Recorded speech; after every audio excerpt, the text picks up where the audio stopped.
রবের চাওয়া একটাই, বান্দা তোর যা দরকার আমি দিব, যখন দরকার আমি দিব, যেভাবে দরকার আমি দিব।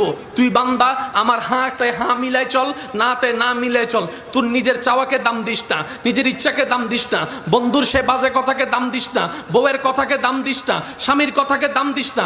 আমি আল্লাহর কথাকে দাম দে, আমার নবীর কথাকে দাম দে। সুবহানাল্লাহ। তুই আমার কথাকে দাম দে, আমার নবীর কথাকে দাম দে। তোর যা দরকার চাওয়া আমি পূরণ করব, তোর স্বপ্নকে বাস্তবে আমি রূপদান করব, তোর ঘুম থেকে উঠাটা আমি ব্যবস্থা করব, তোর নিঃশ্বাসটা আমি দিচ্ছি, তোর খাওয়াটা আমি দিচ্ছি, তোর ডগগিলা আমি দিচ্ছি, তোর পেটে রাখা আমিই করছি, তোর হজম করা আমিই করছি, তোর বাথরুমের ব্যবস্থা আমিই করছি, তোর প্রস্রাবের ব্যবস্থা আমিই করছি, কিডনির ব্যবস্থা আমিই করছি।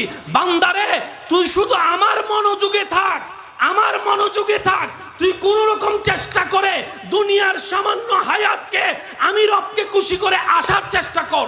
তুই দুনিয়াতে শয়তানের মুখে লাথি মেরে আমাকে খুশি করে আয়, হাসরের ময়দানে আমি আল্লাহ তোকে খুশি করে দিব। সুবহানাল্লাহ।